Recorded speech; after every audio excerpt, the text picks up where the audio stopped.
Saudara-saudariku, alhamdulillah setelah kita menuntaskan siam Ramadan, kita memasuki bulan baru di tanggal yang baru dan tentunya dengan rangkaian-rangkaian ibadah sunnah khususnya yang menyertai dan tidak ditemukan di waktu-waktu yang lain.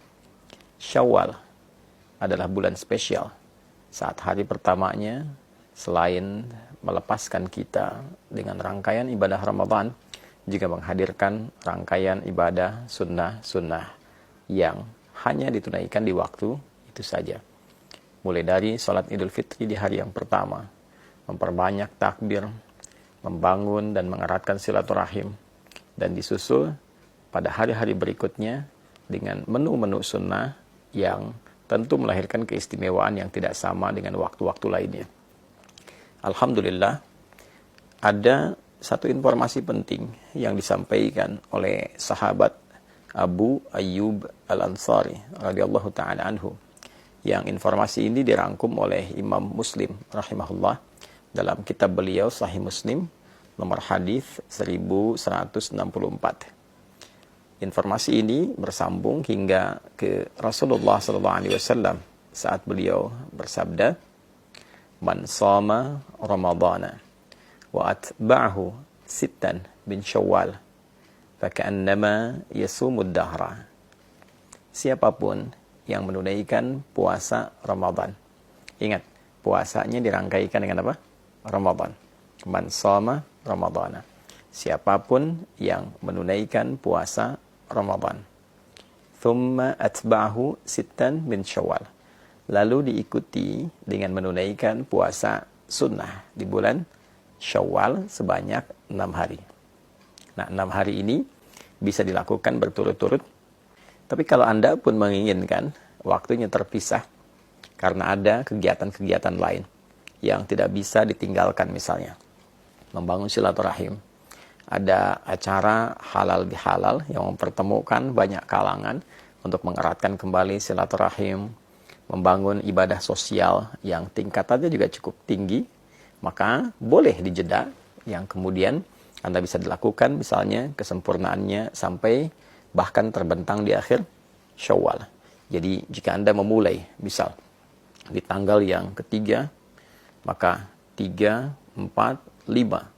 Saat tanggal 5 ini misalnya ada satu undangan khusus yang tidak bisa Anda hindari, dan untuk menghormati itu ada hidangan-hidangan yang dapat dinikmati bersama. Maka Anda bisa jeda dulu, lalu Anda lanjutkan di tanggal yang berikutnya. 5 misalnya jeda, 6, 7, 8, dan seterusnya sampai 6 hari. Atau juga mungkin di sela-sela itu ada yang terjeda, ya yang penting Anda mengambil, tidak harus berurutan, ya berurutan tadi dilakukan baik, tidak berurutan pun tidak ada masalah. 6 hari itu. Jika bisa dilakukan, maka faka'annama yasumu ad-dahra.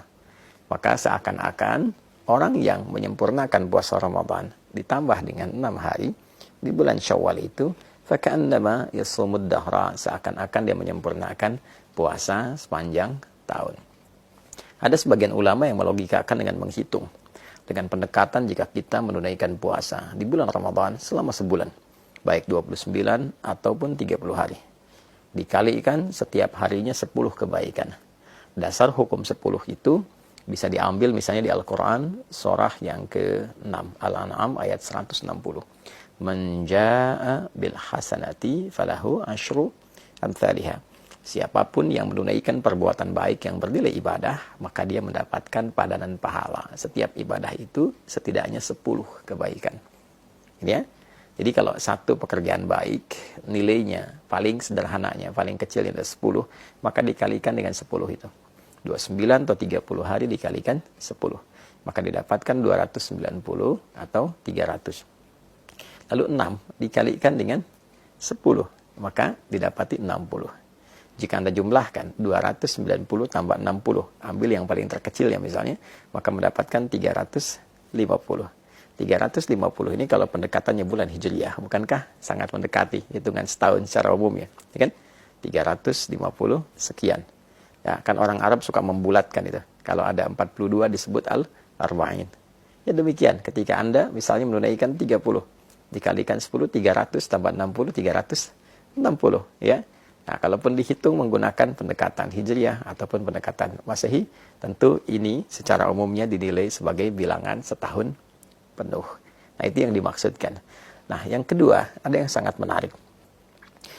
Orang-orang yang konsisten menunaikan ibadah Ramadannya, lalu dia menyempurnakan ibadah Ramadan itu dengan bersyukur kepada Allah Subhanahu wa taala. Walitukabbirallaha ala ma hadakum wa la'allakum tashkurun, dengan meningkatkan ibadahnya. Jadi, syukur ketika diberikan kemampuan untuk meningkat ibadah saat Ramadan adalah berupaya menjaga ritme ibadah itu sehingga tetap berjalan baik pasca Ramadan. Walaupun mungkin tidak seoptimal Ramadan, karena keadaannya tentu tidak sama. Tapi kita bisa bandingkan dengan yang sebelum Ramadan. Jika sebelum Ramadan mengajinya hanya 3 ayat, maka pasca Ramadan, misal kita dapati 1 halaman, kita dapati 1 lembar. Lalu itu terjaga. Lalu ditunjukkan juga dengan kita berkomitmen meningkatkan ibadah seperti puasanya. Dan diawali dengan puasa apa? Sunnah. Di bulan apa? Syawal. Nah, itu yang mahal. Itu yang mahal. Jadi poinnya adalah ketika kita mampu mensyukuri nikmat menunaikan ibadah Ramadan dan mampu mengaktualisasikan semua nikmat itu dengan meneruskan secara konsisten ibadah-ibadah kita dalam rangka syukur kepada Allah, itu yang diapresiasi tinggi oleh Allah Subhanahu wa taala. Sehingga nilai puasa kita bukan terbatas di Ramadan, tapi seakan-akan setiap waktu terjaga sampai ketemu Ramadan kembali. Itu esensinya. Jadi bukan sekedar tambah 6 dihitung, apalagi kalau menggunakan satu pendekatan yang tidak keren. Karena ada perbedaan 29-30, maka saling memperbincangkan. Ini yang sempurna, ini yang setahun, yang tidak. Bukan. Esensinya bukan itu. Esensinya bagaimana kita bisa menjaga spirit Ramadan kita. Sehingga berlangsung secara kontinu sampai dengan akhir di bulan Ramadan itu. Terus berlanjut 11 bulan berikutnya. Sehingga terjaga kondisi spiritualitas kita. Seakan-akan kita dalam kondisi puasa selama setahun. Itu poinnya. Ya, jadi memahami makna secara real, memahami lafzi tadi, memahami makna secara kontekstual. Ada yang tekstual, ada yang kontekstual. Kalau kita padukan keduanya, secara tekstual, pahalanya seakan-akan didapati selama setahun. Secara kontekstual, dia terjaga selama setahun dengan spirit puasanya. Dia meningkat ibadah, dia menghindari dosa, sampai dia bertemu Ramadan berikutnya. Kalau mampu dilakukan seperti itu, maka ada kebanggaan saat dia pulang menghadap Allah Subhanahu wa taala. Lis-shaimi farhatani. Ada 2 kebahagiaan, kebanggaan bagi orang yang telah menunaikan puasa. Farhatun 'inda yuftir. Maka kebahagiaan pertama ketika dia tengah berbuka. Saat dia puncaknya memasuki Idul Fitri. Dan yang kedua, saat ia menghadap kepada Rabb-nya, membawa pahala puasanya karena berhasil menaklukkan nafsunya dan berhasil menjaga ritme puasanya dalam kondisi spiritual yang baik sampai di ujung wafatnya.